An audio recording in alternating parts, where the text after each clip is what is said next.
Hola, buenas tardes. Alfredo Apilane, de aquí desde Radio Resaca, en Can Basté, en Nou Barris. Yo soy socio de la Asociación por el Alquiler Público y Asequible, también conocida como 500x20, y estamos aquí debutando, haciendo un primer programa en este espacio que nos han cedido en esta emisora tan amablemente. En concreto quiero agradecerle a Pitu la oferta, y nosotros lo que vamos a hacer es hablar de la situación del tema de la vivienda, que es el que nos compete, y en este primer programa vamos a hacer un poco de historia de nuestra asociación de 500x20 para presentarnos y para que conozcáis un poco de dónde venimos y cuál es la tarea que desarrollamos aquí en Nou Barris y en el resto de barrios de Barcelona. Entonces, a continuación, inmediatamente voy a presentar a mis invitados y amigos, que son Salvador Torres y Lourdes García, es una de las socias más importantes, y entre los tres vamos a hacer un poco un recorrido histórico por las luchas de la vivienda en Barcelona que nuestra asociación ha protagonizado en los últimos 20 años. Entonces, para empezar por el principio, nos situamos en el año 2005, en plena burbuja inmobiliaria, cuando a un señor aquí presente, don Salvador... Hola, ¿qué tal? Hola, Salvador. Buenas tardes. A ver, se le ocurre... Te voy a rectificar. Aquí la Lourdes es la presidenta de la asociación, porque somos una asociación, Ajá. con socios y esas cosas, y con NIF y todo eso, ¿vale? Ajá. Y yo soy el secretario. Muy bien. Actualmente.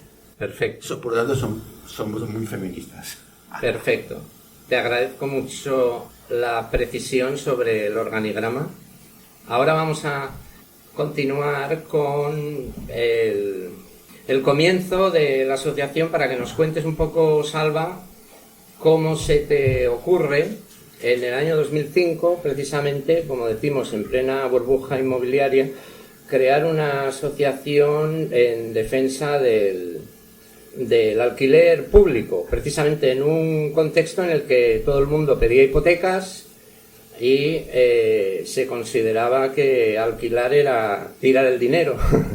Esto todos lo hemos escuchado muchísimas veces, ¿no? Entonces, bueno, cuéntanos un poco qué motivos te llevaron a crear la asociación, si hubo más personas, bueno, también, sí. Y qué fue lo que os motivó para ser, creo, si no estoy equivocado, pioneros en Barcelona en este ámbito de la lucha por la vivienda asequible. Exacto. Adelante. Bueno, pues yo no soy el protagonista principal al principio, sino que es otra gente aquí del barrio del distrito de Nou Barris, son los barrios más populares de Barcelona, con graves problemáticas ya de vivienda en aquella época, sobre todo por el tema especulativo, y se juntaron diversos colectivos y gente de asociaciones de vecinos, entre las cuales yo soy una asociación de vecinos del barrio de Porta, y precisamente las primeras reuniones las hacemos aquí en Can Basté, donde estamos ahora, donde está Radio. O sea que estamos volviendo a los orígenes. Resaca, sí, por lo tanto, en aquel momento se llamaba Asamblea Asamblea por la Vivienda Digna. O sea, si miráis la página web nuestra principal, que desde esa época es la que se llama proespeculació.org, que nace en aquella época, en el año 2006, y ahí es la primera entrada que existe de entonces, ¿vale? Y es cierto que el traslado a hacer una asociación legal y tal no llega hasta el año 2010. Cuando ya os legalizasteis. Sí. Oficialmente. Entonces, exacto, sí. ¿Y es cierto que fuisteis pioneros? Es decir, que no existía ninguna otra. Bueno, cuando empezamos nosotros no había, había siempre, en todas partes hay cosas, ¿no? Había algo en la zona del Raval que se llamaba, que más tarde había una casa ocupada y tal, y acabaron haciendo una especie de asociación que no era legal, era un colectivo, para entendernos, que se llamaba V de Vivienda, pero eso ya fue un poco más tarde, y en los cuales ahí estaba la Ada Colau y otra gente que era importante en aquel momento de gente muy todo. Que fue un poco el germen de la PA. ¿no? Que luego se de la paz. Sí. Bueno, ahí hubo divisiones también por el problema precisamente del botón de dirigir el colectivo y evidentemente hubo una ruptura y V de Vivienda desapareció. Y cuéntanos un poco los motivos, es decir, es algo que produce mucha curiosidad. ¿Por qué, por ejemplo, en tu caso, que eras, si no ando errado, profesor de instituto, de formación profesional, ¿por qué? ¿Qué tipo de motivaciones, de inquietudes te llevaron? Tampoco estabas hipotecado, es decir, no eras afectado. Bueno, hasta ahora no, pero siempre he vivido prácticamente de alquiler toda la vida. Muy bien, haciendo honor al tema de la asociación. ¿Y por qué? ¿Cuál fue el gatillo, digamos? Bueno, porque en aquel momento la situación de la vivienda y el acceso a la vivienda era muy complicado. O sea, que no es que haya sido ahora, no es ahora. Lo que pasa es que la gente, es normal que la gente, cada generación pierde la conciencia y la historia de lo que está pasando. Pero es que el problema de la vivienda ya en aquella época era bastante grave. Bueno, estamos justo antes del estallido. Exacto, de la burbuja, ¿no? Sí, sí. En los prolegómenos, ¿no? ¿Y qué tipo de actuaciones o de investigaciones desarrollasteis en esta primera etapa? Bueno, en campañas. En aquella primera etapa hacíamos charlas aquí en Can Basté y en otros lugares del distrito de Nou Barris. Luego también hacíamos alguna especie de manifestaciones también participábamos en las rúas de carnaval del distrito de Nou Barris que se hacían en Vía Julia. Luego también hacíamos algunas incursiones con las nuevas tiendas estas de venta de pisos y todo eso que habían por la zona. ¿Cómo se llaman? ¿Alguna acción? Sí, alguna acción. De protesta. Inmobiliaria. Y una última curiosidad así sobre el principio. ¿Cómo se os ocurrió el nombre? Y si nos puedes explicar un poco el significado, aunque te lo habrán preguntado más de 500 veces. No, ya, pero déjame acabar. En el 2007, cuando en el Parlamento de Cataluña se hace la ley de vivienda, la primera ley de vivienda catalana, la ley del dret a l'habitatge, hubo una crisis en el colectivo y también en algunos otros colectivos que conocemos de la época y prácticamente, estoy hablando para el 2008, final de 2008-2009, éramos 4 o 5 en la Asamblea por la Habitatge Digna de Nou Barris. Lo que también es verdad que teníamos cierto renombre en el barrio, no a nivel de prensa ni en la ciudad ni en el Estado, porque supongo que por nuestras propias opiniones generalmente nos han baneado y nos han pasado por el lado. El 2008, si no recuerdo mal, 2007, hicimos una gente que se llama Pigmeo, nos hicieron un concierto que se hacía cada año y ese año lo dedicaron a la vivienda y con ello pudimos recoger dinero, porque evidentemente no teníamos dinero y una parte de ese dinero fue a parar, lo digo para que lo veáis, fue a parar a la producción de un libro que se llamaba El cielo está enladrillado, detrás del cual estaba el colectivo, ya empezaba a funcionar el colectivo de vivienda. También habíamos ido allá a hacer alguna charla, y yo precisamente, y ahí estaba alguna de la gente que luego formó parte de la PAN, principalmente Ada Colau y su compañero, ¿vale? Entonces hicimos una fiesta y la mitad del dinero de Pigmeos, que consiguió Pigmeos, se lo dimos a Ada Colau.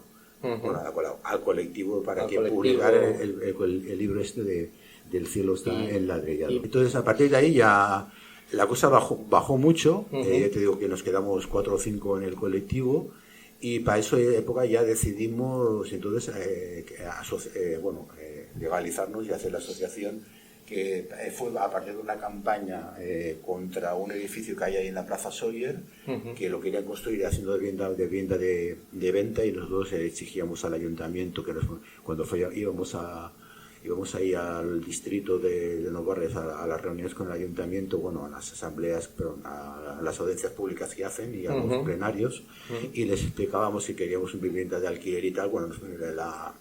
La regidora de la época, que no se llamaba, la de Andrés, nos miraba con una cara de esto parecen marcianos. Parecen marcianos. Marcianos eran estos. Y la campaña era que consiguiéramos, nuestro nombre 500 por 20 significan 500 viviendas de alquiler público Así que el 20% de la renta en cada barrio de Barcelona, como hay 70 y pico de barrios en Barcelona, si multiplicas salen unas 40 o 50.000 viviendas, que de 800.000 que hay en Barcelona tampoco que fueran muchas, pero hoy por hoy ni eso tenemos. Ni de cerca. Tenemos 10 o así, no más. Bueno, de ahí sale el nombre. Muy bien, pues muy buena. O sea que la IA igual se equivoca. Seguro. Más bien alucina. Pues muy buena explicación de la prehistoria, podríamos decir. Sí, nunca mejor dicho. Porque estamos hablando incluso antes de la burbuja inmobiliaria, ¿no? Pero bueno, queda claro que no, ya había burbuja, ya te lo explicaré. Sí, bueno, del estallido me refiero. Sí. Del estallido. Queda claro que fuisteis unos pioneros, además poniendo el acento en el tema del alquiler, ¿no? Que si no me equivoco es la hermanita pobre, digamos, de todas las políticas de vivienda en España. Apenas hay alquiler social, alquiler público, y eso prácticamente no ha cambiado.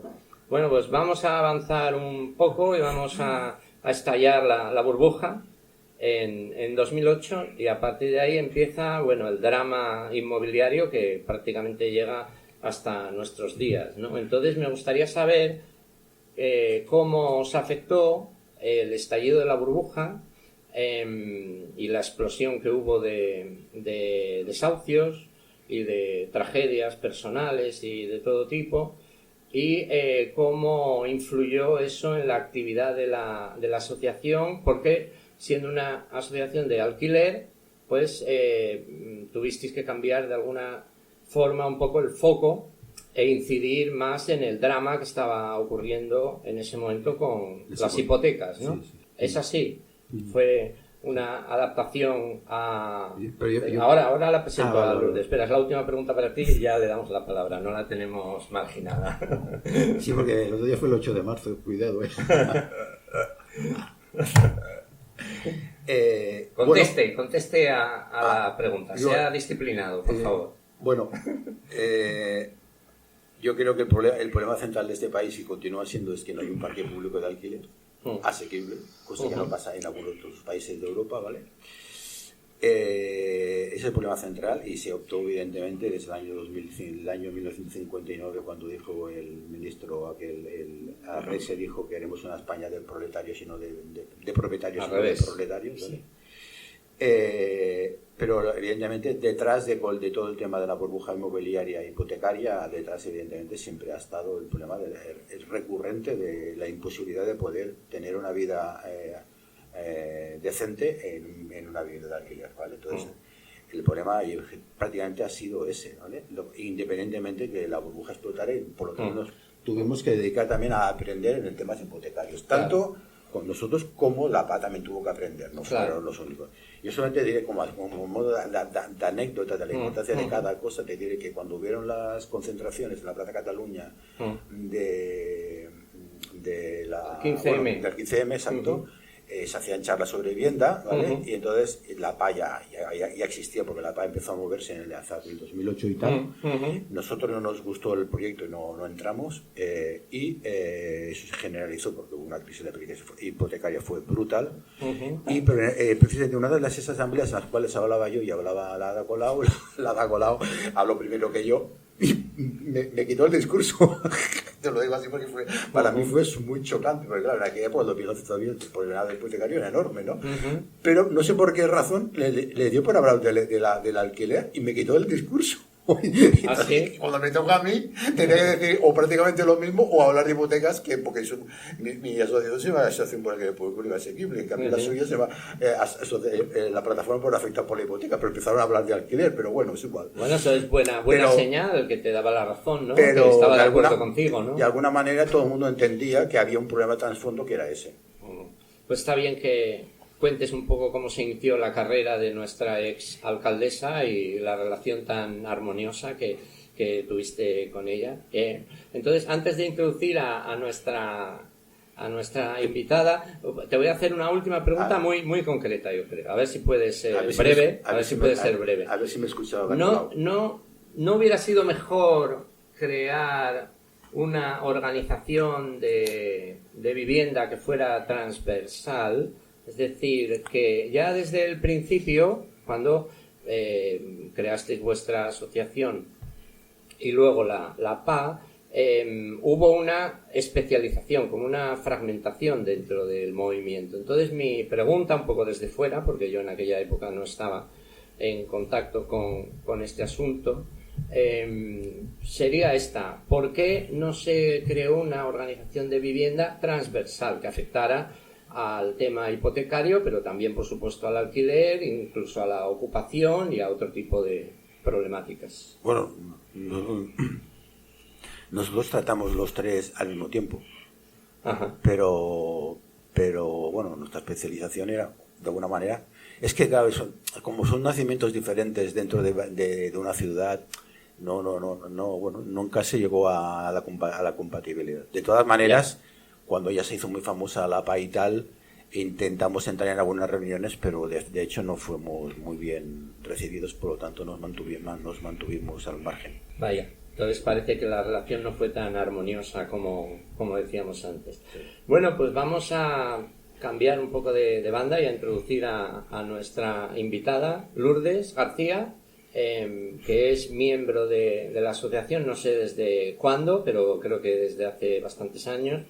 Y entonces, si no te importa, Lourdes, a mí me gustaría que nos contaras un poco cómo fue tu contacto con la asociación y también tu experiencia durante estos años terribles de la crisis hipotecaria, porque creo que, a diferencia de nosotros dos, de Salva y de mí, tú fuiste una afectada, digamos, por el impacto de la crisis brutal que sufrimos, ¿no?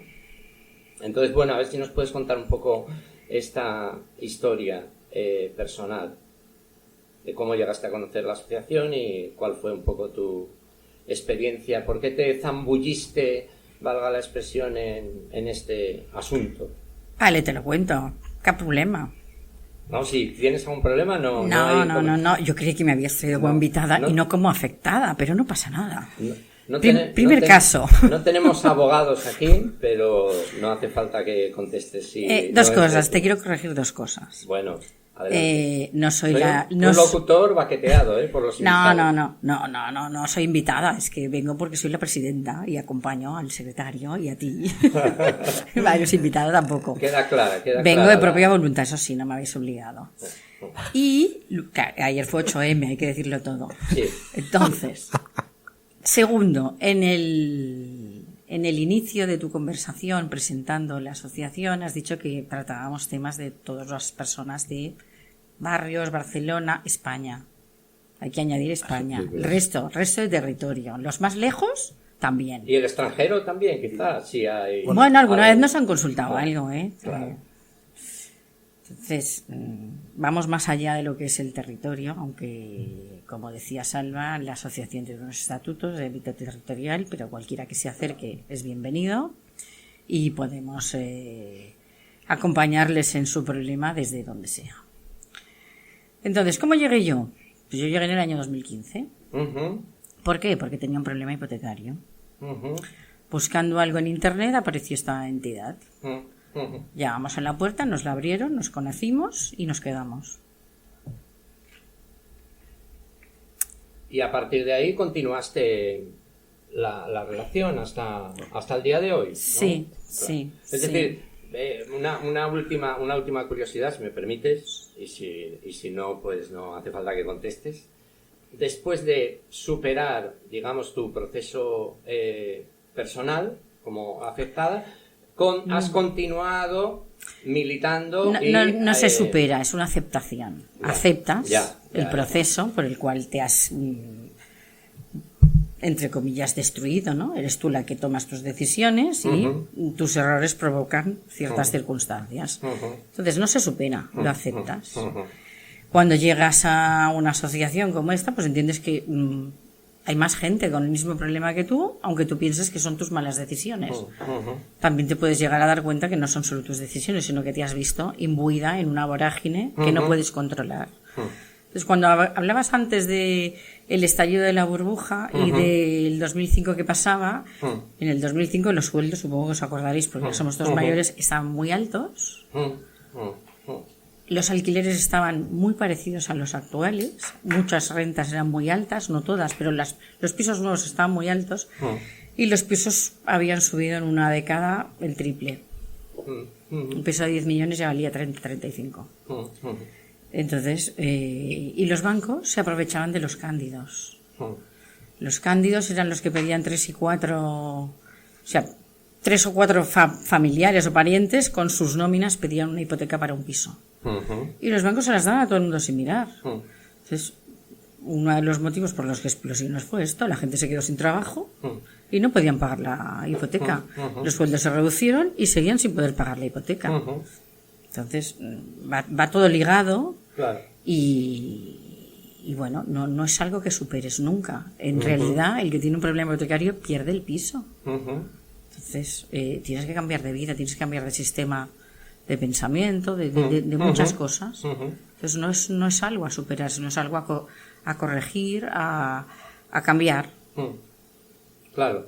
Es un problema estructural, no es algo personal, sino, como estás explicando muy bien, pues una tragedia colectiva causada por un modelo económico especulativo y basado en, sobre todo, el endeudamiento, que, como bueno, todo el mundo sabe, el endeudamiento significa una cadena de oro, como decía un clásico, una esclavitud durante décadas, que cuando los ingresos, como bien dices, pues disminuyen drásticamente, pues llega un momento que no se puede honrar, entre comillas, y ahí empieza el drama personal, ¿no? Que luego continúa. Claro, un hipotecado lo primero que hace es acudir al banco y decir no puedo pagar. Claro. Y en lugar de decirte, pues qué le vamos a hacer, cómo lo arreglamos, de qué manera te amplío la hipoteca. Claro. Esa cadena de oro te lo voy a hacer más larga, más bonita y más duradera. Claro. Entonces ahí son las malas decisiones de decir no, yo llego hasta aquí, no llego hasta más. Y eso la gente, como está trabajando o buscando comida para dar de comer a sus hijos, no le da tiempo a pensar que el tío del banco le ha engañado. Claro. Sí, se entra en una dinámica completamente desesperada, ¿no? De angustia y de, bueno, infinidad de trastornos y de problemas de todo tipo, ¿no? Pues te agradezco mucho tu respuesta, Lourdes, porque para mí lo más importante es que quede claro que más allá de los casos individuales, que obviamente pues es lo que a uno le preocupa primero, ¿no? Su situación personal, pues estamos hablando de un problema estructural, ¿no? Y tú, por ejemplo, decidiste continuar pues ayudando a personas que estaban en esta situación. Yo siempre pensé que sabiendo leer y escribir, o sea, pudiéndome entender con el señor del banco y con un montón de personas, porque afortunadamente tengo unos estudios y una cultura y tal, pues si a mí me había, entre comillas, pasado todo esto por encima como una tormenta, pues a la gente que no supiese leer y escribir tan bien como yo, pues les pasaría el doble. Y pensé que era bueno que me quedase a ayudarles. Entonces yo cuando te digo en las asambleas que explico lo que me ha pasado, es porque es verdad. No damos experiencias fabulosas. Decimos lo que suele pasar, lo que sabemos por la experiencia, lo que nos dicta el sentido común con las bases que tenemos. Muy bien, pues muchas gracias de nuevo por tu testimonio. Entonces ahora, si os parece, vamos a avanzar un poco y nos situamos en otro momento que yo creo que es clave, que es el cambio que se produjo después del estallido de la burbuja en el modelo inmobiliario, es decir, el cambio de la vivienda en propiedad a el alquiler como nicho, vamos a decir un poco pedantemente, de rentabilidad del capital inmobiliario. Es decir, que a partir del año 2013-2014, pues el mercado inmobiliario, ante la catástrofe de las hipotecas que conllevó pues la desaparición casi completa de la construcción, por ejemplo, de la compraventa de pisos, pues el mercado se centró en el alquiler y a partir de ahí pues entraron, por ejemplo, los famosos fondos buitres, crearon las llamadas SOCIMI y bueno, pues se produjo una revalorización del mercado del alquiler que llega hasta nuestros días y que tiene unas cifras pues astronómicas, ¿no? Que realmente impiden el acceso a la vivienda de millones de personas, podríamos decir, ¿no? Entonces, bueno, teniendo en cuenta que el objeto de la asociación era la defensa del alquiler público y asequible, a partir de este momento la situación en el mercado coincide con el objeto de la asociación. Entonces me gustaría preguntaros, a cualquiera de los dos, cómo afrontasteis este cambio, digamos, de paradigma en el mercado inmobiliario y cuáles fueron las circunstancias, las situaciones novedosas que se produjeron en este momento. Cualquiera de los dos, que tenéis.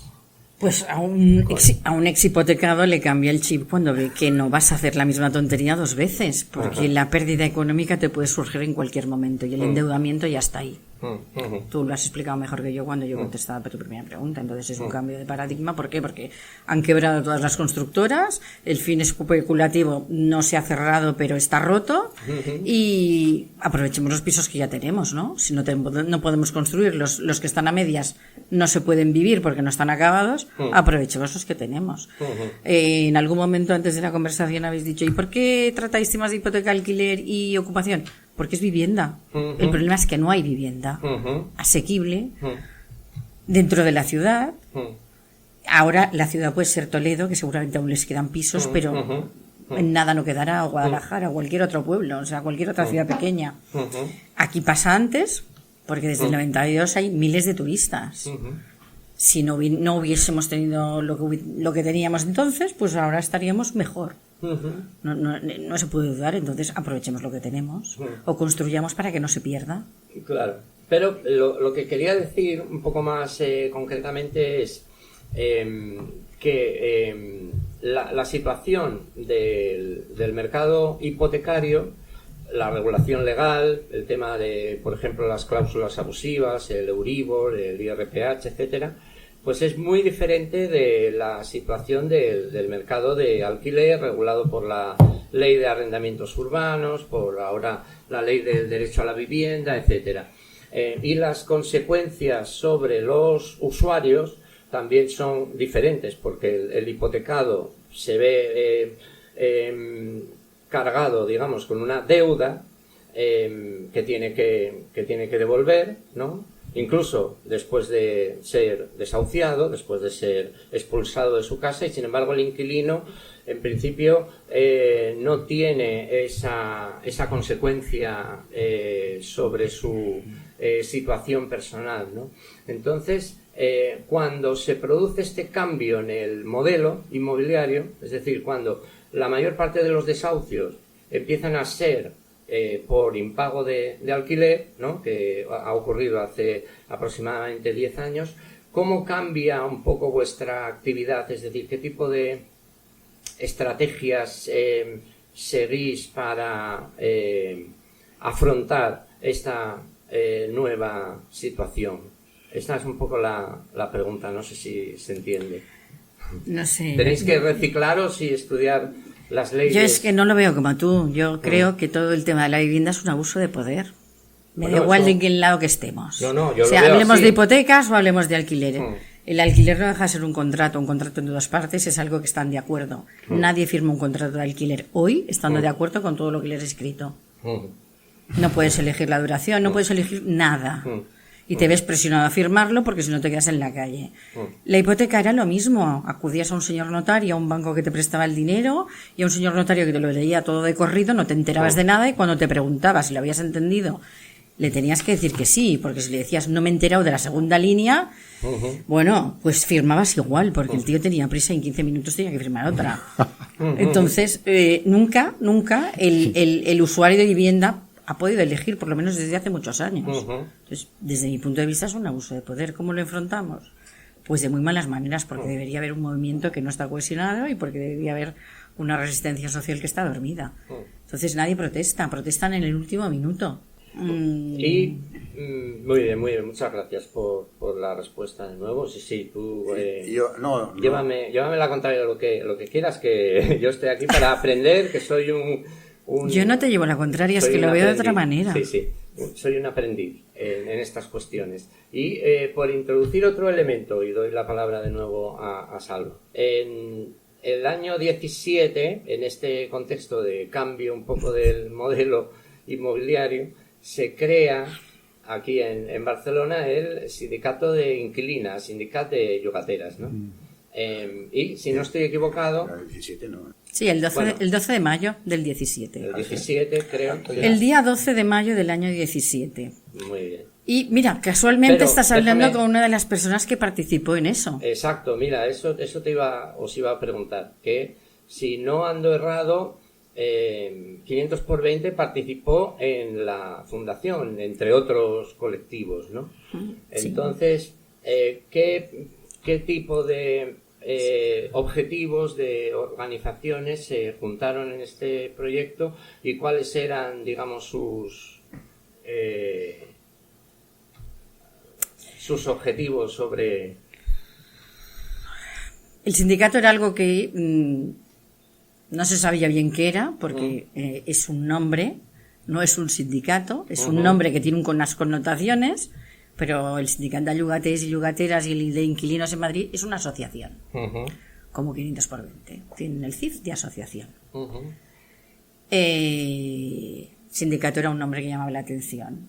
De alguna manera, hacía meses atrás, de este 17 de mayo, que se estaba pidiendo que se crease una organización que cohesionase y que hablase de alquileres, pues lo que hemos dicho antes, porque los contratos eran de 3 años, había mucha rotación, se perdían muchos usuarios de alquiler por el camino y lo que se pretendía era dar mayor estabilidad a esos contratos de alquiler, salir en defensa de esos usuarios de alquiler, entre comillas, dar un poco de miedo a la patronal. Y hubieron unas jornadas reflexivas o interioristas de gente que vino de Europa a hablar de temas de alquiler. Y de ahí salieron, ni por iniciativa ni condicionados, pero un poco por las dos maneras, las dos cosas, ¿no? Unas organizaciones a las que se les pidió juntaros y hablar de esto.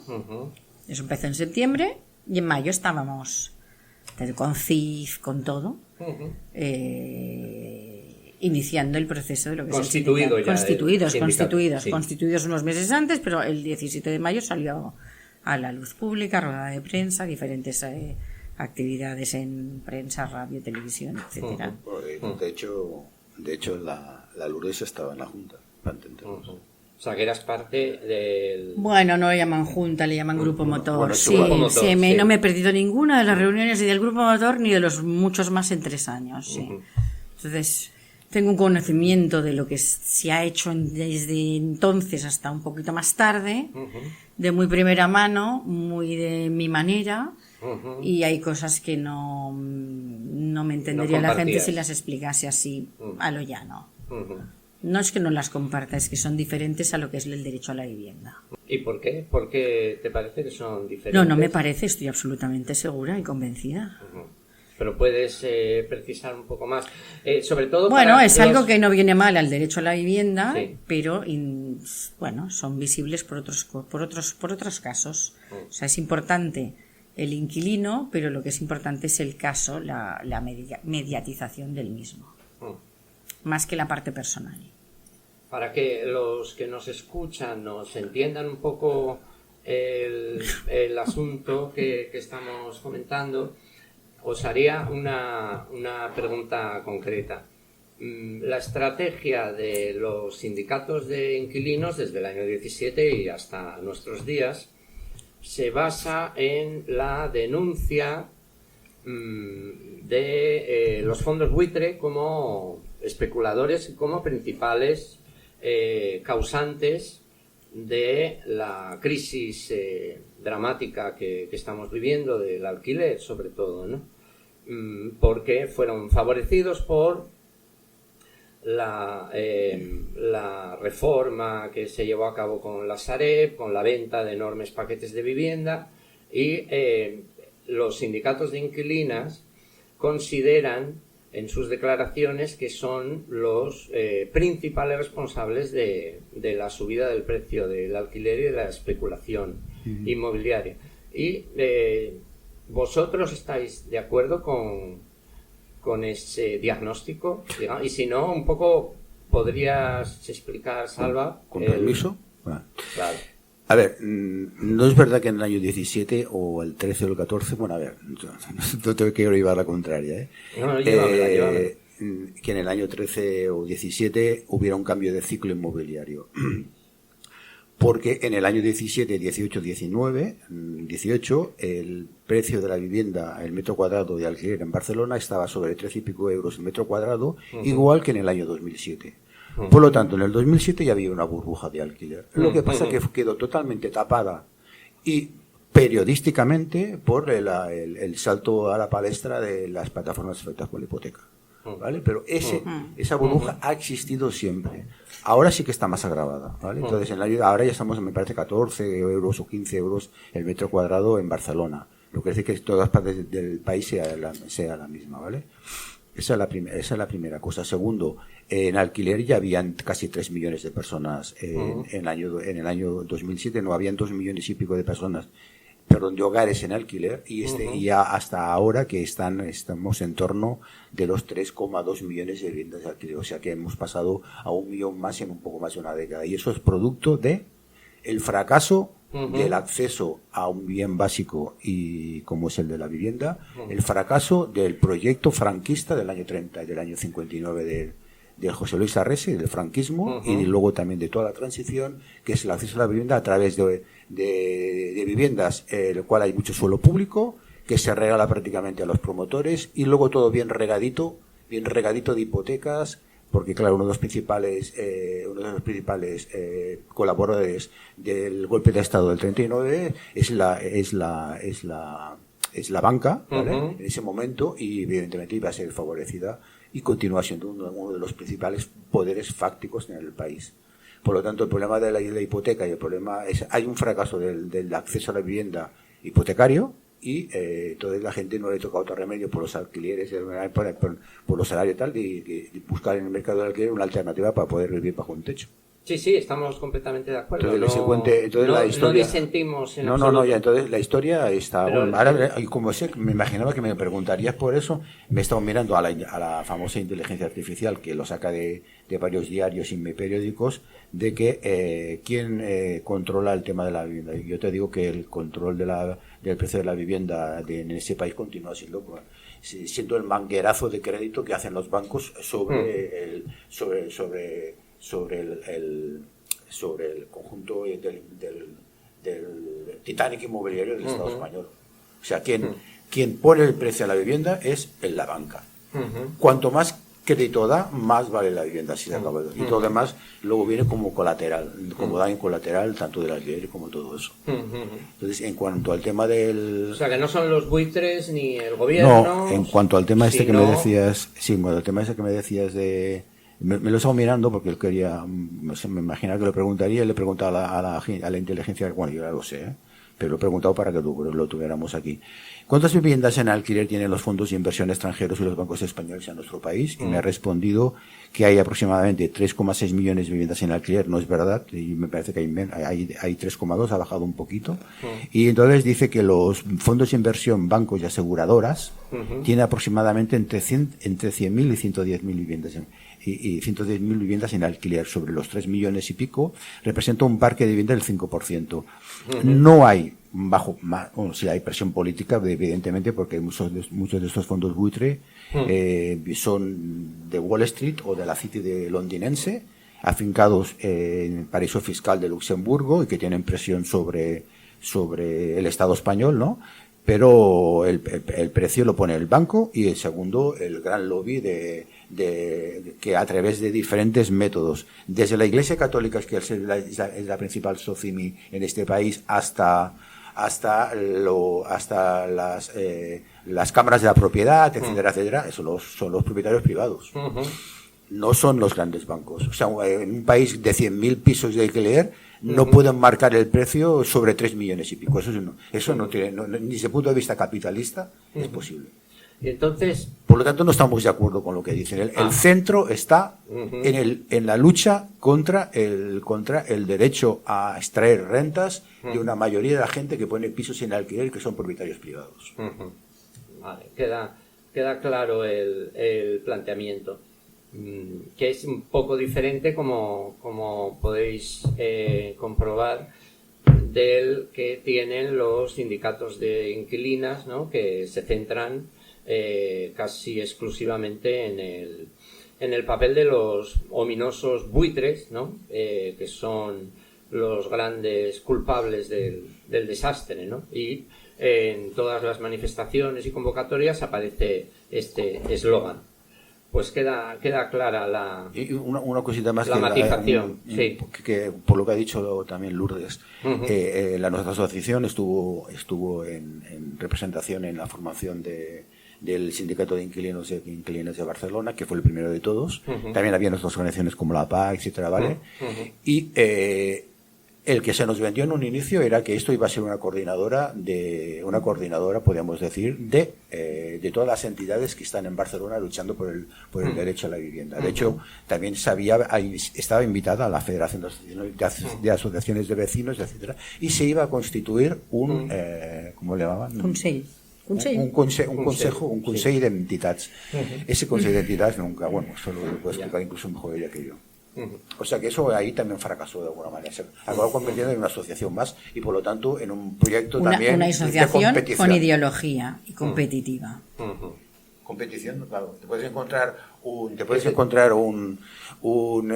allá en aquel lado de allá de la calle con un desahucio del sindicato de yugateras, aquí con un nuestro y allá con uno de la PA, pero que también es de alquiler. Claro.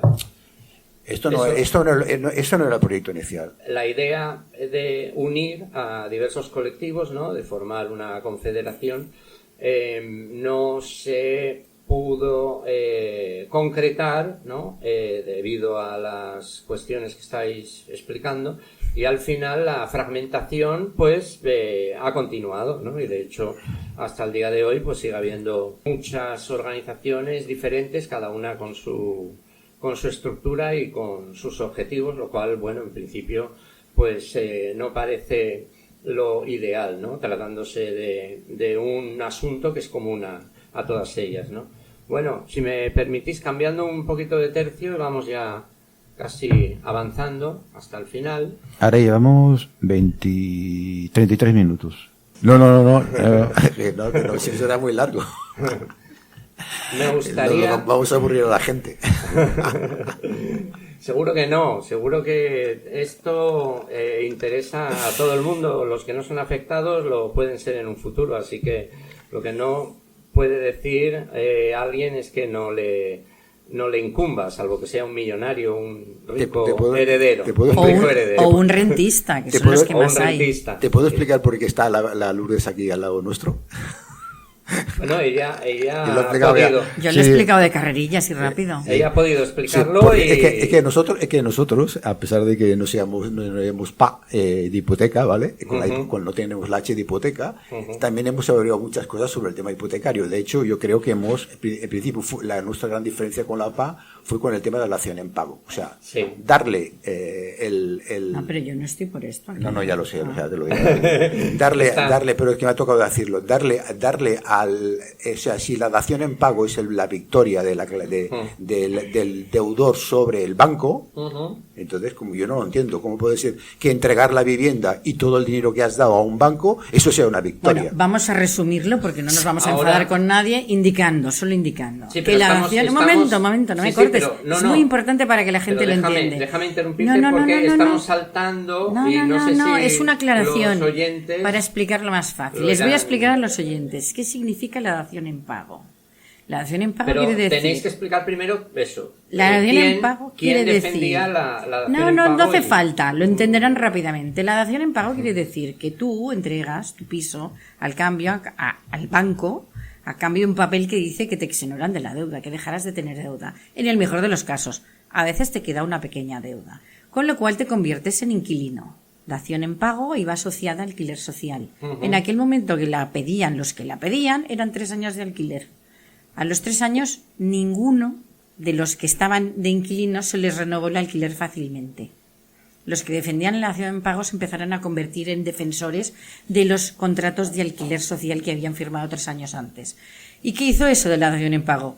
Aumentar el cómputo global de pisos que tienen ahora los fondos buitres. O sea, los fondos se han nutrido de muchas cosas, pero de las daciones en pago. Entonces era totalmente absurdo entregar un piso para que te lo quiten, te proponen un alquiler que también te van a quitar y vas a tener que buscar piso igualmente. Eso es la dación en pago. Entonces los defensores ahora no hablan de ella. Bueno, ahora se han dado cuenta que son nutridores de pisos a los que no quieren. Ahora ha desaparecido Claro, ahora de eso no se habla. Relato, pero no vamos a poner el dedo ahí, ni de quién lo defendía, ni de quién no, porque todo el mundo lo sabe. Bueno, entonces, pero como habéis sacado el tema, yo creo que es importante aclarar que fue la principal reivindicación de la PA. Fue una de ellas. No vamos a decir que fue era un consejo que daban a los pobres que estaban a punto de perder su piso. ¿Puedo hablar yo? Sí. Claro, por supuesto. Me presento, soy la Sara, la técnica que está dando. A ver, yo primero me presento, yo era de la PAT de Sabadell. Muy bien. Que no tiene nada que ver con la de Barcelona. No, la tiramos gorda. La tiramos gorda con la Colau y la suya la tiramos gordas cuando hacíamos las asambleas las catalanas y las estatales. Pero perdona, Sara, con C, hay que precisar. En Sabadell era las personas afectadas por la hipoteca y la crisis. La C es de crisis. Sí, la C es de crisis. Pero allí teníamos una manera de lucha que no era... primero sí que era que luchábamos también por la dación en pago, pero luego nos dimos cuenta de que eso no era bastante. ¿Y qué hicimos? Ocupar bloques. Y lo que se pedía, que lo conseguimos con la SARE, el bloque de Gracia, que era el primero que abrimos, no el segundo, perdón, lo que conseguimos al final es recuperarlo, o sea, salir que el gobierno lo sacara de la SARE y de destinarlo al alquiler social por 5 años. Y lo que luchábamos en Sabadell, luchábamos por eso, era o coger un bloque entero y luchar por alquiler social. Por eso digo que eran luchas diferentes, siendo de la PAT, que bueno, la Sabadell era muy local. Eso ahora le llaman ocupación y no tiene nada que ver. Porque lo que luego fue cambiando, que eso sí que nos dimos cuenta en la PAT de Sabadell, que era la causa lingüística, fue cambiando. Primero fue la crisis de la hipoteca y luego poco a poco se fue cambiando a la ocupación. Esto, bueno, ya cada uno decidió si seguía en esa lucha o no seguía en esa lucha. Pero sí que es verdad que ha ido cambiando también, Se ha ido peleando, se sigue peleando un poco por la hipoteca. Pero perdona que te corte, Sara. Hay unas moratorias que hacen que los que estén en ejecuciones hipotecarias no sean lanzados, no sean desahuciados. Sí, eso también sabes. Entonces, hasta ahora sí. Claro, los pobres son cada vez más pobres y ocupan. Es que no le queda otro remedio. De hecho, la PAS siempre no es que no hayan ejecuciones hipotecarias, sino que están paralizadas, están suspendidas, retenidas, ni paralizadas, están retenidas. Es que la PAS, cuando ya nos dimos cuenta de que no se recuperaban los pisos que habíamos perdido, luchó por ocupar pisos. Lo que pasa es que en otros sitios, como Tarrasa, como Manresa, como Tarragona, eran individuales, y nosotros dijimos, nosotros compramos el bloque entero. O sea, vamos a por los bloques, ¿no? ¿Qué es esto de coger pisitos? No, porque es una lucha muy dispersa y no nos conviene. Cogemos un bloque y luchamos porque ese bloque es de alquiler social. Ojo, digo que dentro también de la PAT había diferentes luchas y nunca estuvimos muy de acuerdo, asambleas con asambleas. La de Sabadell con la de Barcelona teníamos unas peleas muy burras en las asambleas. Había distintas sensibilidades. Bueno, de hecho, la Sara ya ha visto que eso quiere decir que el tema que estamos tratando es muy interesante. Quiere decir que lo hemos explicado bien porque se ha metido. La Sara ha revivido sus tiempos, ¿verdad? A ver, primero, yo desde hace muchos años luché por el derecho, luché por la ocupación que era. Entonces, antes de que hubiera la paz, hubiera todo esto de la crisis, había un movimiento que era luchar por el derecho a la vivienda. O sea, se ocupaba porque políticamente, que los políticos empezaron a mover, que el derecho a la vivienda era un derecho hasta la Constitución. Y nosotros pertenecíamos a ese movimiento que entonces era muy minoritario, que la gente dice, son 4 hippies que están ocupando, que están fumando porro.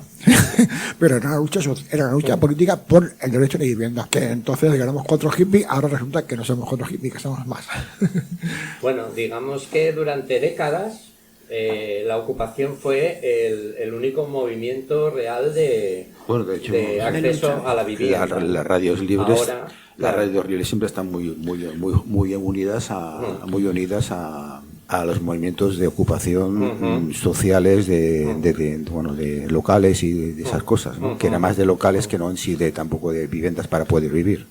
De hecho, la primera ocupación así, después de la crisis inmobiliaria que hubo aquí en Barcelona, la hicimos nosotros, no la hizo la PA. La hicimos en el octubre del 2011, que ocupamos aquí en este barrio un edificio en la calle Almagro, después de una manifestación que se hizo en Barcelona, que subimos en metro hasta aquí, unas 2.000 personas, y ocupamos ese día, no me acuerdo qué día era, en octubre, me parece que fue en noviembre del 2011, ocupamos un edificio entero que era de caja mar en la calle Almagro. Fue la primera ocupación que se hizo aquí en Barcelona después de la crisis inmobiliaria, así en plan público, ¿vale? Y de hecho me parece que todavía, pues, porque eso no acabó bien, sinceramente tengo que decir que no acabó bien, pero me parece que todavía colea el problema ahí, después de no sé cuánto tiempo. Y lo que decía lo de Lourdes antes, que me he olvidado, ¿vale? Porque como afectados de su familia se acercaron, porque nosotros en ese 2016 sale una forma de lucha que se llama titulizaciones, ¿vale? Que en eso la PAS siempre estuvo en contra de tratar de utilizar ese tema, que era el que se descubrió a través de la lucha del estudio de la situación del tema financiero. Se descubrió que los bancos vendían las hipotecas y las concentraban en una cosa más que se llamaba fondos de titulización. Y a partir de ahí era cuando empezó una crisis importante también en muchas PAS, por ejemplo la de Madrid, que rompió totalmente con la PAS de Barcelona, ¿no? Por el tema de las instituciones, eso también rompió a muchas organizaciones de diferente manera con el tema este, ¿vale? A ver, yo si me permite, cuando habla de la PAC, separarlo, porque en Sabaén el tema de las titulaciones se debatió en la asamblea. Se estuvo investigando, porque Sabaén tenemos una cosa muy buena que era, lo investigamos todo. O sea, había sus comisiones, todo, y las titulaciones salieron en ese momento dado, de que sí luchábamos por eso, y hubo un grupo que salió. Sí que es verdad que provocó muchas tiranteces dentro de nuestra propia asamblea, porque había gente que no acababa de estar muy convencida, pero sí que es verdad que se debatió y al final se acabó luchando una comisión que se encargaba de eso. Luego digo, cuando se habla de la paz, separemos, porque a mí particularmente la referencia de Barcelona, pero es que Barcelona fue la peor de todas. O sea, Barcelona fue, y lo digo yo, fue un negocio puro y duro. Yo lo digo tranquilamente, fue un negocio de la Colau, que se montó ella, y nosotros teníamos muchas peleas porque la Colau montó una cosa que era para coger pasta que le pagaba el Trías, que ya hay que tener para coger dinero del Trías, bueno, siendo de izquierdas. Una plataforma electoral también. No, montó una cosa que era un estudio, no sé qué, que recibía fondos del ayuntamiento, que entonces estaba Trías. Bueno, eso... Perdonad que os corte. Sí, que me lío. Sara, disculpa. Es que ahora de la paz me enciendo. La próxima la tienes que traer a ella. Sara, aquí a hablar. Voy a ejercer de moderador, de presentador, porque estáis soliviantando mucho y estáis dispersando, digamos, los argumentos mucho, ¿no? Concentrarnos. Queda clara la divergencia en los planteamientos entre las distintas organizaciones en temas como la dación en pago, que fue un tema estrella de la estrategia de la paz durante muchos años, que ahora, como decía Lourdes, ya no se habla, en el tema de las titulizaciones, ¿no? Que Salva, por ejemplo, ha estudiado a fondo durante mucho tiempo y que tampoco era objeto de atención por parte de la PA y otras cuestiones, ¿no? Pero a mí me gustaría, así dejando un poco las polémicas, o no, eso ya lo dejo a vuestro criterio, volver a el trabajo de la asociación, que sobre todo Salva ha desarrollado en los últimos tiempos en relación con las cuestiones relacionadas con los abusos, podríamos decir, de la banca, a la que ya antes le diste una buena tunda y me gustaría que siguieras haciéndolo. Y entonces, si no te importa, me gustaría que nos explicaras un poco cuáles son las líneas de investigación que has ido desarrollando y continúas en los últimos años acerca de los abusos de la banca, ¿no? Que se han hecho varias campañas, varias movilizaciones, ¿no? Sobre, por ejemplo, las cláusulas abusivas, el vencimiento anticipado y otras de los contratos hipotecarios, o los tipos de interés también abusivos, ¿no? Que se han aplicado en los créditos hipotecarios, como el IRPH, el Euribor famoso, y la cuestión más de fondo que ya has esbozado antes, que sería la creación de dinero, deuda por parte de la banca, digamos del puro aire, es decir, sin ningún sustento, sin necesidad de tener ni depósitos, ni reservas, etcétera, ¿no? Entonces, bueno, me gustaría que nos comentaras un poco cuáles son estas líneas de investigación que desarrollas para que los oyentes vean que, aparte de las luchas concretas de resistencia, ¿no? Por el derecho a la vivienda y de atención a los afectados, pues también se desarrollan estas investigaciones y este conocimiento un poco de fondo del asunto inmobiliario y de los abusos de la banca. Adelante, puedes seguir ahí. No, yo creo que es importante también, en todo caso lo hablamos luego, entre los dos, con Lourdes y yo, entre el tema de cómo trabajamos a nivel asiduo para la gente afectada, para que los que puedan venir a buscar ayuda, ¿vale? No, porque no precisamente sí que nos llega mucha gente, como ha dicho antes Lourdes, de toda España, nos llegan a través de la página web porque la gente busca, ¿vale?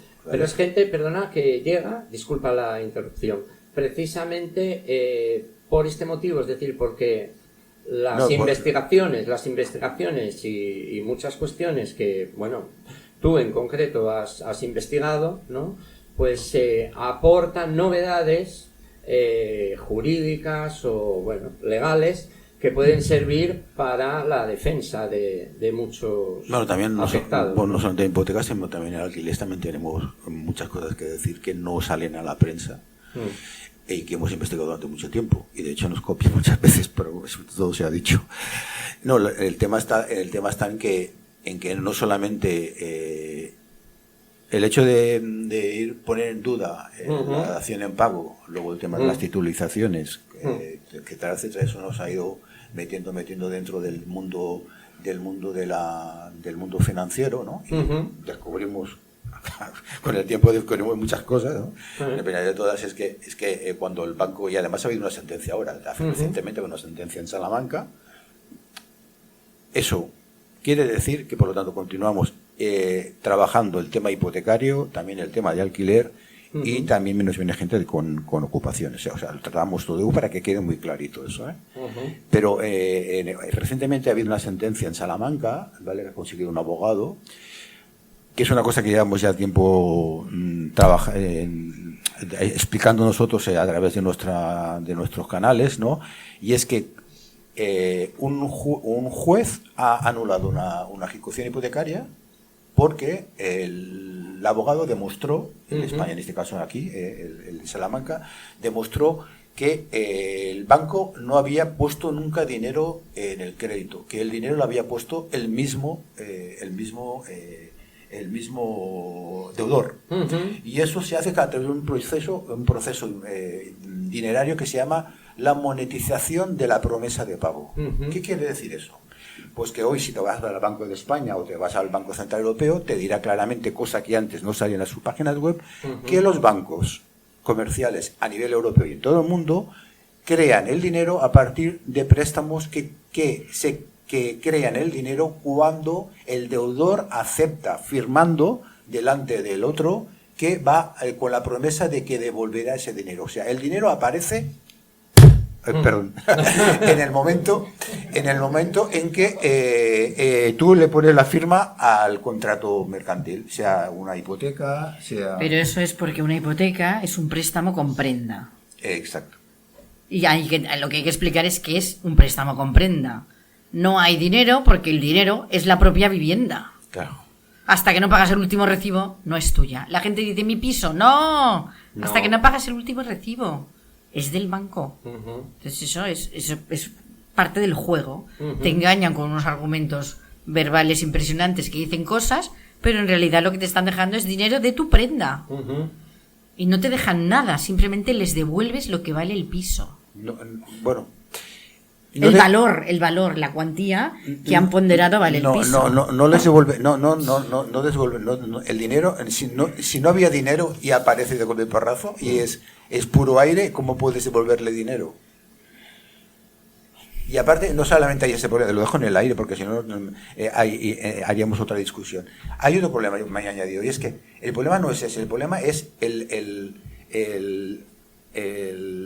derecho exorbitante o el que tienen los bancos, el privilegio exorbitante que tienen los bancos de crear dinero de la nada para que se quede, o sea, esa promesa de pago que tú vas a devolver con tu trabajo, que ese es lo que realmente vale, o el valor que dice del producto que la prenda, ¿vale? Sino que además te cobran un interés. O sea, ese privilegio exorbitante, ¿vale? Es producto de que el Estado ha renunciado, de alguna manera u otra, a ese papel, y por lo tanto se lo da a los bancos privados, a los accionistas del Santander, a los accionistas del BBVA, etcétera, etcétera, les da el privilegio de poder emitir moneda como hace el Banco Central Europeo. Es de otra clase, es verdad, porque eso también sabes tú mucho, pero encima te cobran intereses. Y si no lo pagas, te roban la casa. Y encima con intereses moratorios. Por lo tanto, entonces empiezas a ver, hay un panorama. Todo el tinglado. En el cual, si te miras luego de fondo, hace a 10 años atrás, cuando hablas de la acción en pago, y te encuentras con todo eso, dices, hostia, menudo marrón nos han colado los bancos a toda la gente, y cómo están robando, no hay derecho de eso. No hay abuso derecho. de poder. Exacto. Os lo he dicho antes, abuso de poder. Bueno, es un latrocinio que dirían, ¿no?, los pedantes en estado puro, ¿no? Porque según lo que explicas, ni siquiera se puede hablar de préstamo. No. Porque el que no pone nada de su parte no está prestando. Es decir, se está exigiendo la devolución de un dinero ganado con el sudor de la frente, con el trabajo, ¿no?, del deudor, más los intereses, cuando el banco no ha puesto nada, en principio. No, es que además eso lo dice el Banco de España. El Banco le dice, los bancos crean dinero, o sea, los accionistas del Santander crean dinero, o sea, crean euros de curso legal, cosa que nosotros no podemos, nos meter en la prisión, ¿vale? Cuando hacen préstamos, y lo dicen ellos. Sin embargo, lo último ya sobre esta cuestión, que es fundamental porque desmonta todo el tinglado, ¿no?, de la hipoteca. Qué pero, ignorantes, sin embargo, en el 2011, qué ignorantes con la ILP de dación en pago y alquiler, qué ignorantes éramos todos. Ya, porque la dación en pago en realidad es aceptar la mayor.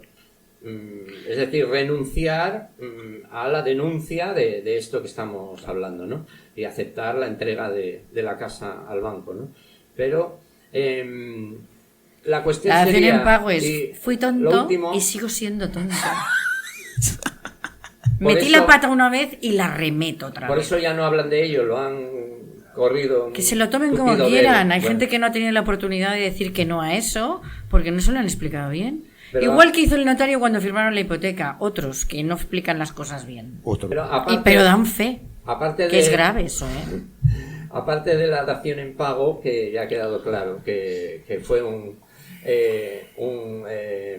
camama. Una camama, exactamente. Una filfa, ¿no? Una tomadura de pelo. La cuestión es que, en general, por lo que yo veo desde fuera un poco, el movimiento de vivienda no suele hablar de estas cosas, ¿no? No suele hablar de la creación de dinero, no suele hablar de la estafa del Euribor, de los tipos de interés, etcétera, ¿no? Que yo creo que es una crítica legítima. Bueno, pues si me permitís ya avanzando un poco más y en relación a lo que acaba de comentar también Salva, me gustaría que me explicarais un poco, ya bajando un poco a la tierra y yendo al día a día del trabajo de la asociación, cómo, porque si no estoy equivocado, vosotros no sois abogados, bueno, ya lo habéis explicado, que no no pertenecéis a este gremio de expertos en leyes y en... Somos expertos en cláusulas, ¿no? Y entonces la pregunta que se puede hacer cualquiera que nos esté escuchando, y yo también, es ¿cómo os arregláis? Es decir, ahora la situación es gravísima y está empeorando, es decir, que los afectados van creciendo, cada vez hay más personas con problemas de múltiples tipos, ¿no? A la hora de mantener su residencia, ¿no? Y supongo que también tendréis mayor afluencia de personas con tipologías muy variadas, y entonces lo que uno se pregunta es cómo os arregláis, es decir, qué tipo de ayuda tenéis y qué formación o qué estudios, qué investigaciones habéis tenido para formaros y poder asesorar a la gente que os pide ayuda. Luego, la piel. La piel, el contacto directo con el problema te curte mucho, entonces lo puedes explicar muchas veces. Y cuantas más veces los explicas, más aprendes de tus errores y mejores consejos das. Pero ¿qué es más? Pregunto, desde fuera.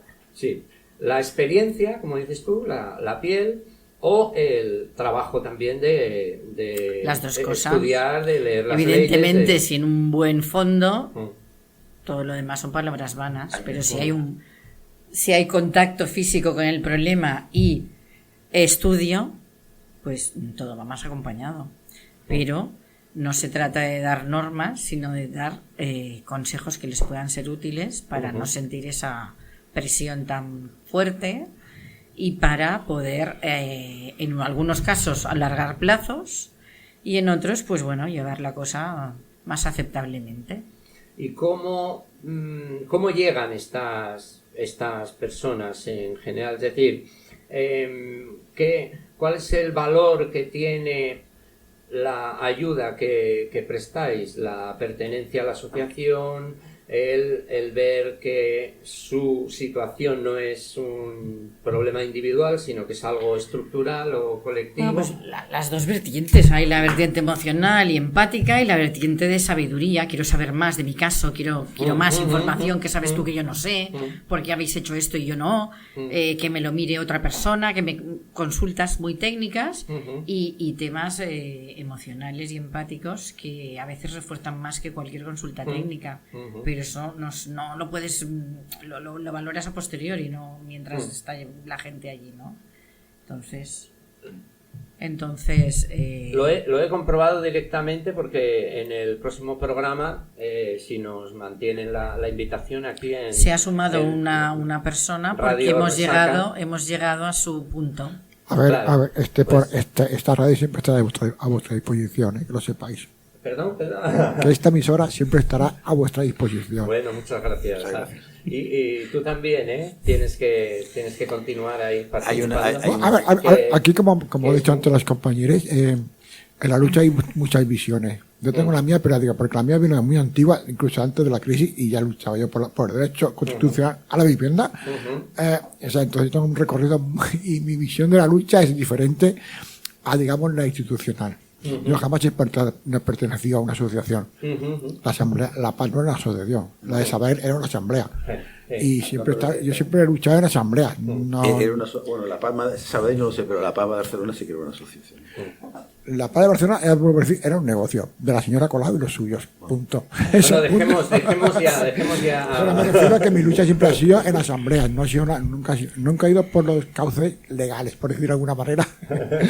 He luchado en plan, esto se necesita, esto se hace. Dejemos ya a la señora. La gente como nos llega de diferentes maneras. Boca a boca, servicios sociales, a vivienda, lo que se llama aquí en Barcelona Habitacha, las oficinas de vivienda del Ayuntamiento de la Generalitat, y evidentemente por toda la información que hay en la página web. Un señor de Málaga que pone 4 palabras clave, pues llega a nuestra página y no a otra.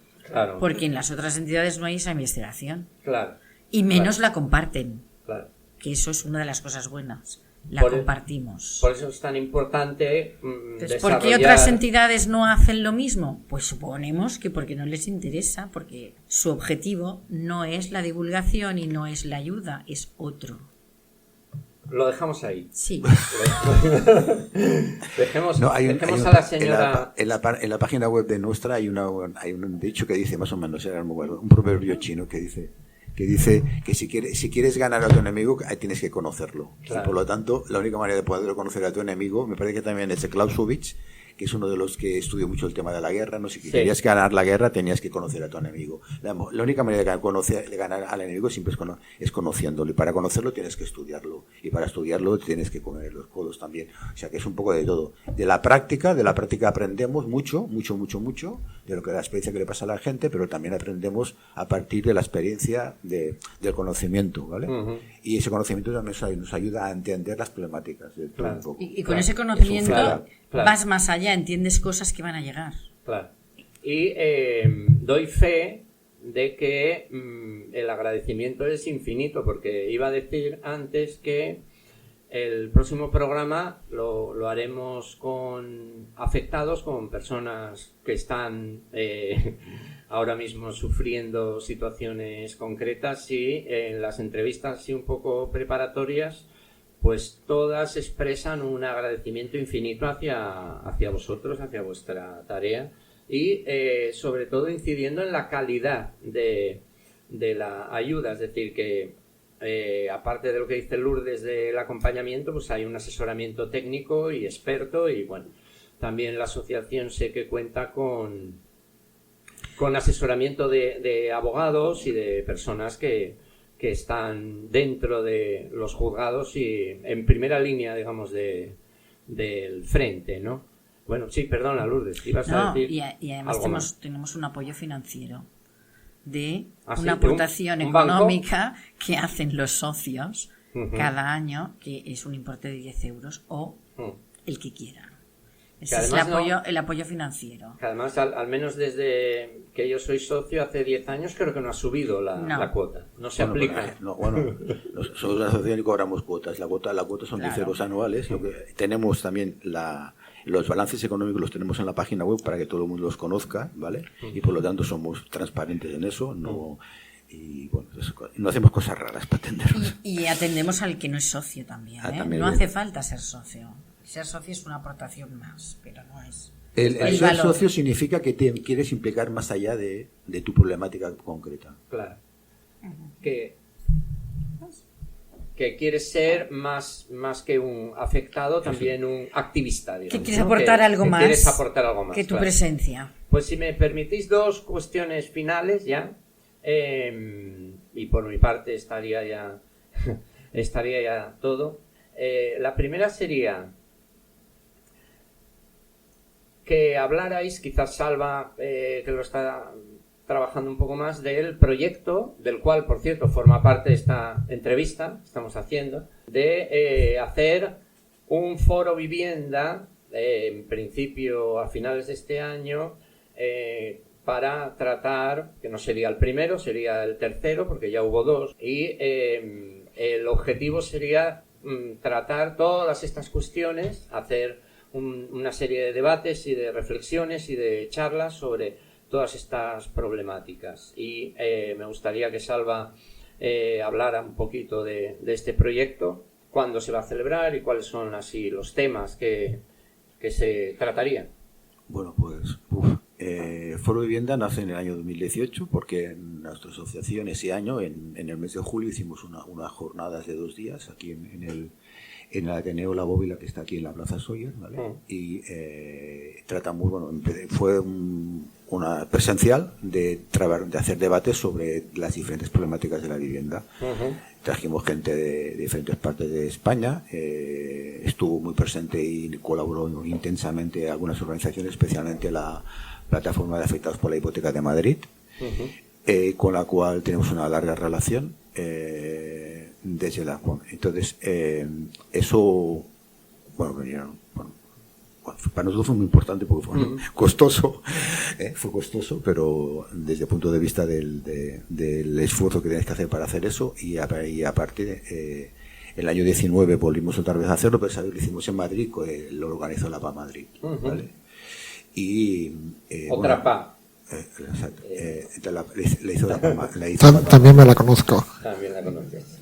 le hizo la PA Madrid, ¿vale? Entonces, ahí, bueno, también los debates continuaron con todos los temas centrales que habían, tanto el tema de alquiler como el tema también de la crisis climática y la vivienda, el tema de las titulizaciones, el tema de los fondos buitre, bueno, el tema del vencimiento anticipado, todas esas historias, ¿vale?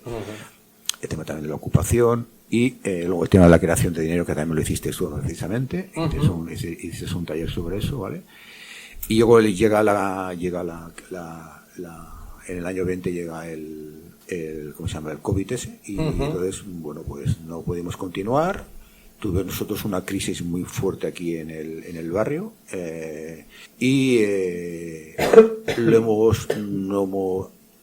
una crisis que también ha afectado al conjunto del momento de la vivienda, ¿vale? Porque de hecho han desaparecido muchísimas organizaciones a todos los niveles, en todos los pueblos, sobre todo las PAS, que han desaparecido prácticamente en muchos sitios. Algunas han sido sustituidas por sindicatos, y dentro de esa crisis nosotros creemos que tenemos cosas que poder ofrecer, ¿no? De debates que no queremos tener la verdad absoluta, pero sí creo que tenemos que aportar muchas cosas, ¿no? Y entonces la idea sería hacer el foro vivienda tercero, o en Madrid o en Barcelona otra vez, y recuperar esa plataforma de opinión diversa, ¿vale? Donde poder concentrar los debates centrales que tiene el momento de la vivienda en nuestro país actualmente, ¿vale? Entonces, para eso estamos intentando crear un canal de YouTube, principalmente esto de aquí también, aunque sea a un nivel, tanto una cosa como la otra, a nuestro nivel, porque tampoco no salimos en los medios de comunicación mayoritarios, estamos vetados. Y entonces, bueno, vamos a intentarlo hacer para finales de año, debates presenciales, ¿vale? Que no sean a nivel, como se hacen hoy en día, que se hace a nivel de YouTube, que se hacen debates entre expertos, sino que sea presencial y que la gente pueda asistir. No sé si lo haremos todavía en Barcelona o en Madrid, pero sería la idea eso, para noviembre o diciembre hacerlo. Si no nos da tiempo, porque ya estamos en marzo, sería para el año siguiente, pero sería para... Muy bien.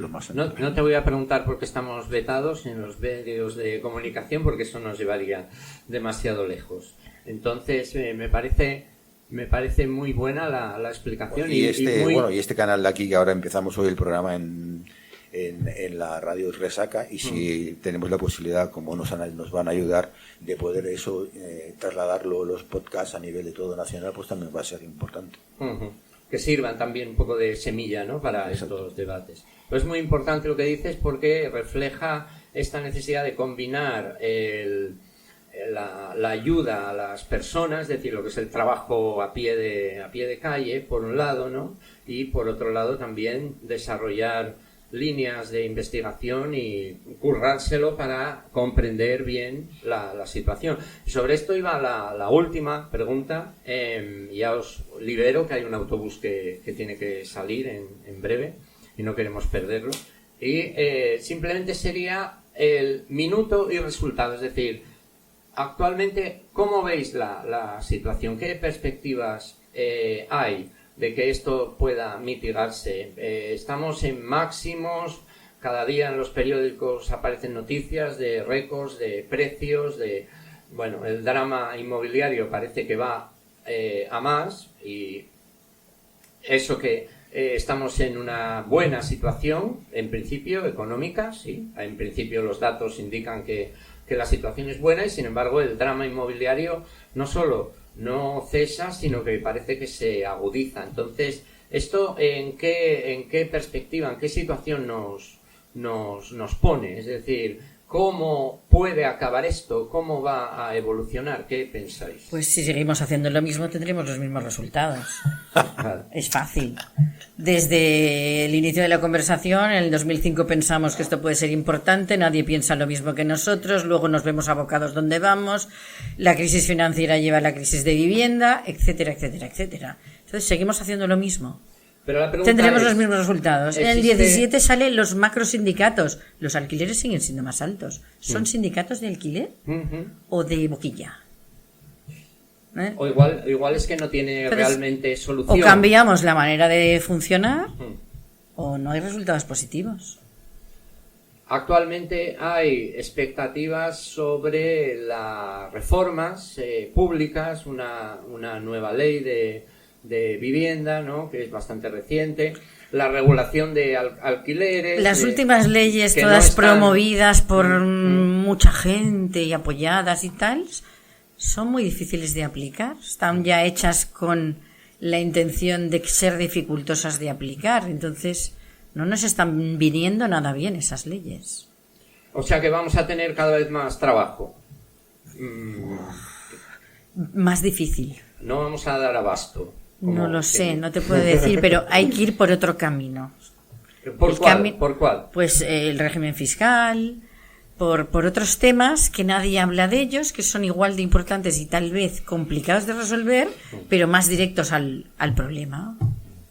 Entonces, ya que estamos mal, vayamos a lo efectivo, no le demos tantas vueltas.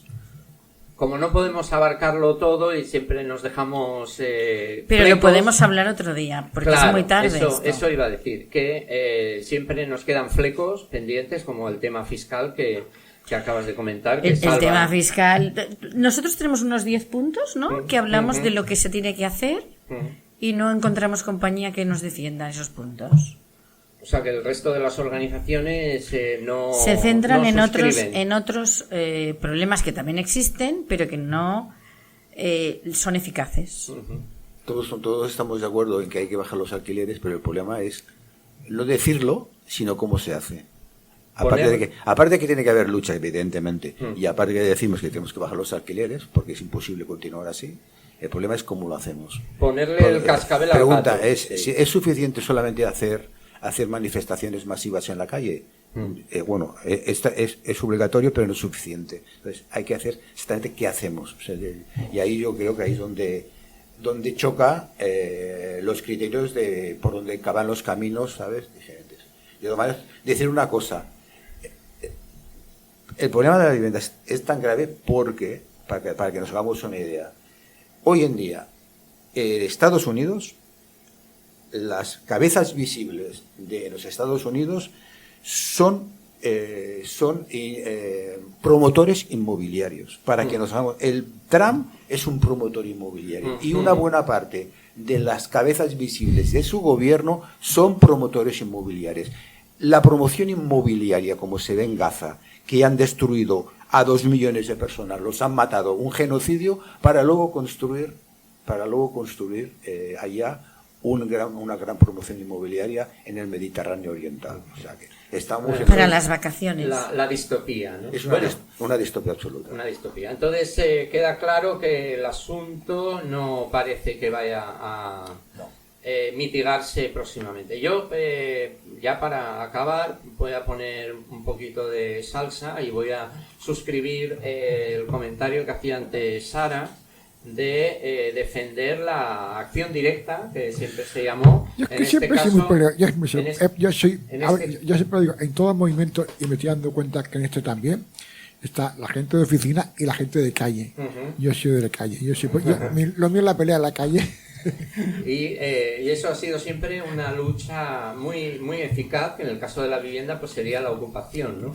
Quizás el movimiento en general deposita demasiadas expectativas en las reformas o en los cambios institucionales y deja un poco más de lado lo que es la lucha cotidiana y la acción directa, ¿no? Pero bueno, lo dejamos ahí abierto. Nos hemos olvidado de la calle.